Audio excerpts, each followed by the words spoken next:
All people are murderers. It's just that some haven't started killing yet, and most never will. It means nothing if someone has a clean record.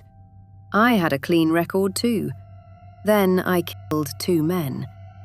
Who's to say that someone sitting at a bus stop with a clean record, reading a newspaper, won't commit murder tomorrow? These words come from a woman named Estibaliz Carranza.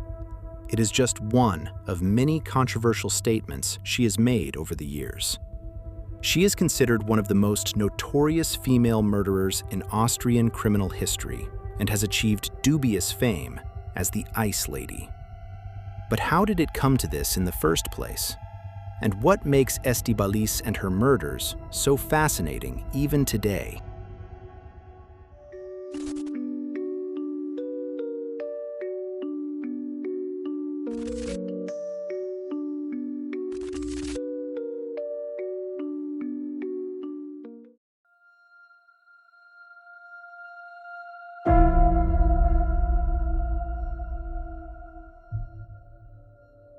Estibaliz Carranza was born in Mexico City in 1978.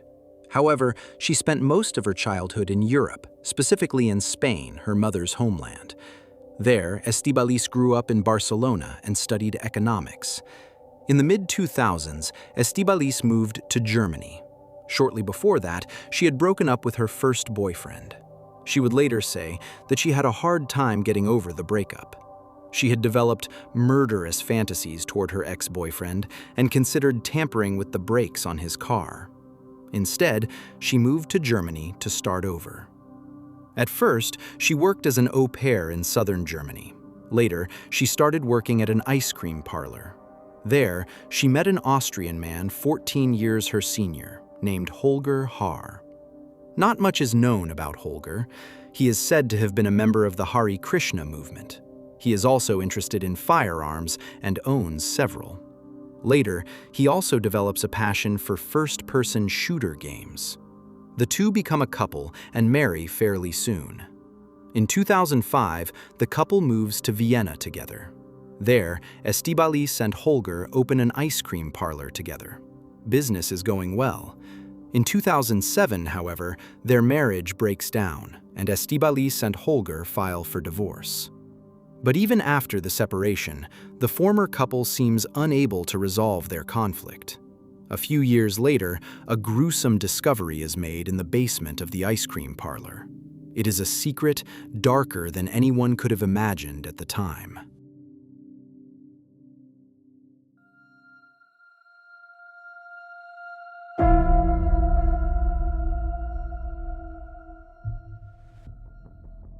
On April 27, 2008, Estibaliz Carranza becomes a murderer.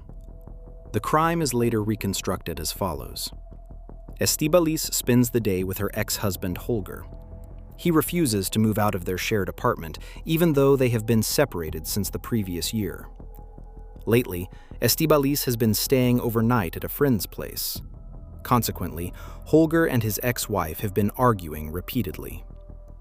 As he sits with his back to her in front of his computer, playing a first-person shooter, she pulls out a pistol and shoots him twice in the back of the head at close range. The gun comes from Holger's collection. At first, the young woman simply leaves the body sitting in the chair in front of the computer. She leaves the apartment, spends the night at her boyfriend's place, and goes to work at the cafe. The day after the murder, she tries to burn the body in her own apartment, but the smoke becomes too thick. When concerned neighbors even call the fire department, Estibaliz waves them off. She claims she just had a mishap in the kitchen.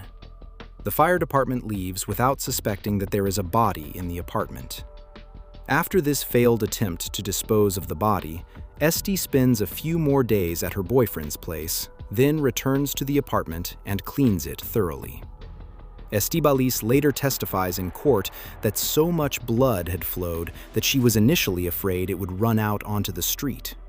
She couldn't carry Holger's body to hide it. He was too heavy for the petite woman. So she visited a hardware store and took a crash course there on how to use a chainsaw.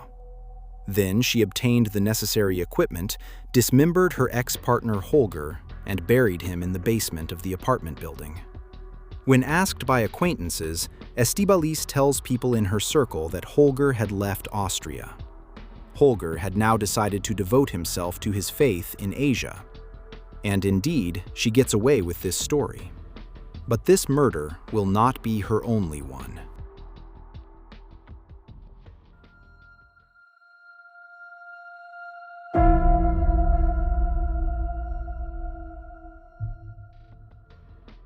When Estibaliz murdered her ex-husband, she had already met someone new, a man named Manfred H. Some sources claim that she began a relationship with Manfred while she was still married to Holger. The two became a couple sometime after Holger's alleged disappearance. Just like Holger before him, Manfred also worked alongside Estibaliz at the ice cream parlor. But apparently, Estibaliz is once again dissatisfied with her partner. Even during the course of their relationship, she is said to have repeatedly tried to poison Manfred. A later autopsy will also reveal corresponding organ damage. On the night of November 21st to 22nd, 2010, Estibaliz and Manfred are out together. When the two return home, Manfred lies down. Estibaliz waits until he has fallen asleep, because she has plans for that night. She lines the walls and floors with plastic sheeting. Then, she shoots the sleeping Manfred in the back of the head at close range. 4 times. This time, she has already obtained a chainsaw and now uses it to dismember his body. She will later claim that Manfred had repeatedly cheated on her. Her solution: if she murders Manfred, he can no longer be unfaithful. For the second time, she disposes of a man in her life as if he were an everyday problem and not a human being with his own emotions, desires, and dreams. Just like Holger's body parts, Estibaliz also takes Manfred's remains to the basement. While unsuspecting customers on the ground floor order ice cream sundaes from Estibaliz, 2 dismembered bodies lie in the basement below. In the days following Manfred's murder, his family grows suspicious. Relatives keep asking what's going on with him because he hasn't been in touch. To avoid further questions, Estibaliz goes to the police on November 26, 2010, and reports her boyfriend Manfred as missing, even though she knows exactly where he is.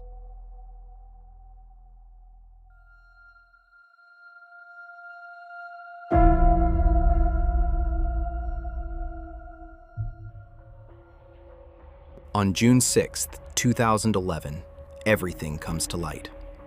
Estibaliz now has a new boyfriend named Roland. She is engaged to him, and the two plan to get married later this year. But those plans are thwarted on June 6th. Around 8 p.m., 2 construction workers are working in the basement. The basement is to be renovated, and a wall needs to be torn down for that. But while working, they make a shocking discovery. In basement compartment number 6, they find a dismembered corpse and a human skull. The body parts have been walled in over an area of about 4 meters, along with a firearm and 2 chainsaws. The individual body parts were encased in concrete inside freezers, mortar tubs, and flower pots, and then built into the wall. 2 dead bodies lie embedded in this basement in this manner, and have likely been there for years. And this basement, compartment number 6, is assigned to a very specific resident of the apartment building, namely, the ice cream parlor owner, Estibaliz Carranza. In her ice cream parlor, she overhears a conversation between one of the construction workers and another person. The construction worker tells her about the discovery of the bodies, and Estibaliz panics. She flees that very same day. Due to the advanced state of decomposition, it takes several days for the police to identify the 2 bodies. To make matters worse, only a skull is found for one of the 2 victims. Although the entire apartment building is searched after the bodies are found, no further body parts turn up. By the time Manfred and Holger are identified as the victims of a double murder, the perpetrator has long since fled.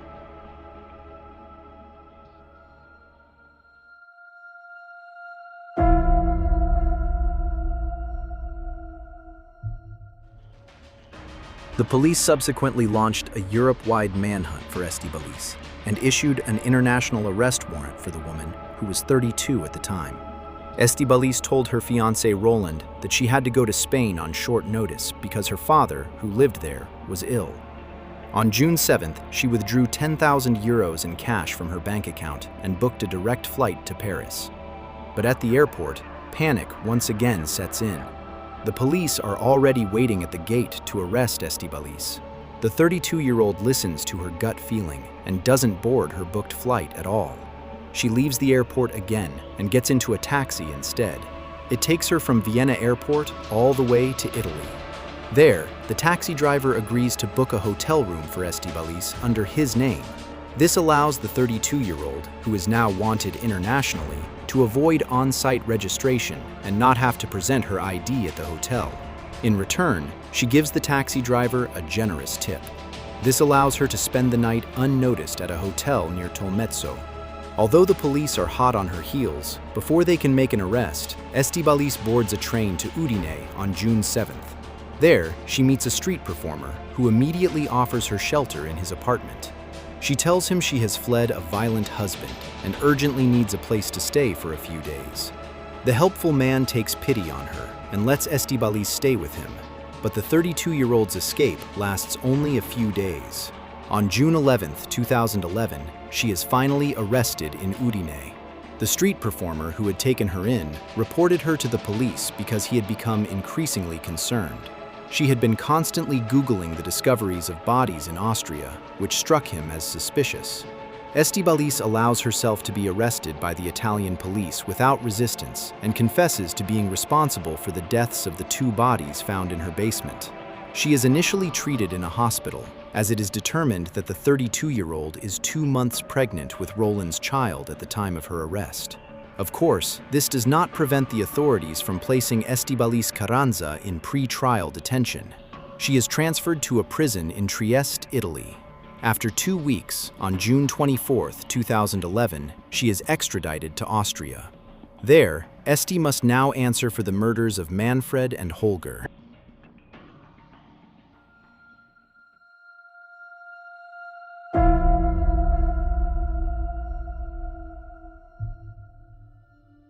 On January 11, 2012, Esti gives birth to a healthy baby. She marries the child's father shortly thereafter in prison. Custody of her son is taken away from her. She does not see the child until nearly 3 weeks after the birth. In April 2012, the child's grandparents take the baby in Barcelona. Meanwhile, Estibaliz awaits her trial. The main issue is whether she is even criminally responsible. However, expert reports not only confirm that she is of sound mind, but also that she is particularly dangerous. She is diagnosed with a personality disorder with narcissistic traits. And on November 19, 2012, the trial against Estibaliz Carranza for the murder of Manfred and Holger officially begins. Roland does not testify during his wife's trial. Instead, 47 other witnesses take the stand.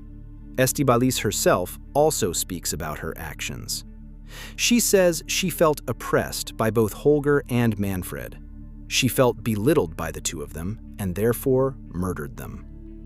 She testifies extensively against herself in the double murder trial. She recounts her childhood in Spain and describes her father as a tyrant, her mother as a protective figure against his violent outbursts. Regarding her relationship with her first husband, Holger, she testifies that he often yelled at her and hurled racist insults. This can no longer be verified. After only 4 days of trial, the verdict against Estibaliz is handed down on November 23, 2012. She is sentenced to life imprisonment for double murder. At the same time, the court orders her placement in an institution for mentally abnormal offenders. The defense files an appeal, arguing that a fixed-term prison sentence would have been more appropriate than life imprisonment. This motion is denied, and Estibaliz will spend the rest of her life in prison. Media interest in the murders of Holger and Manfred is enormous, particularly in Austria. The press gives Estibaliz the nickname Ice Lady, and she actually takes pride in being called that. The convicted murderer describes this name as a stain on her reputation. Even after her sentencing, she speaks with journalists on multiple occasions to maintain her presence in the media, and this despite the fact that she is actually prohibited from doing so. Numerous podcast episodes, as well as entire films and books, have since been released about Estibaliz. In some of them, she speaks for herself. Often, the focus is on her public image, which is very important to her. In a conversation with a journalist, she asks herself, "Am I still beautiful? Do I still have those crystal clear eyes, that porcelain face, that ass that people find attractive?" In a podcast, forensic psychiatrist Dr. Psyche Estibaliz describes her as highly psychopathic, characterizing the murders as a massive gesture of dominance over society. She also addresses Estibaliz's words, which I shared with you at the beginning. All people are murderers. It's just that some haven't started killing yet, and most never will. It means nothing if someone has a clean record. I had a clean record too. Then I killed 2 men. Who's to say that someone sitting at a bus stop with a clean record, reading the newspaper, won't commit murder tomorrow? Dr. Psyche sums up these words quite succinctly, but accurately, as nonsense and utter rubbish. Because of course, not all people are murderers. The vast majority are empathetic and wouldn't even consider taking another person's life. By the way, in 2019, Estibaliz divorced her second husband and the father of her son. This was followed by another relationship with a prison inmate. That brings us to the end of today's case. Feel free to share your thoughts in the comments. You're also welcome to leave suggestions for new cases in the comments.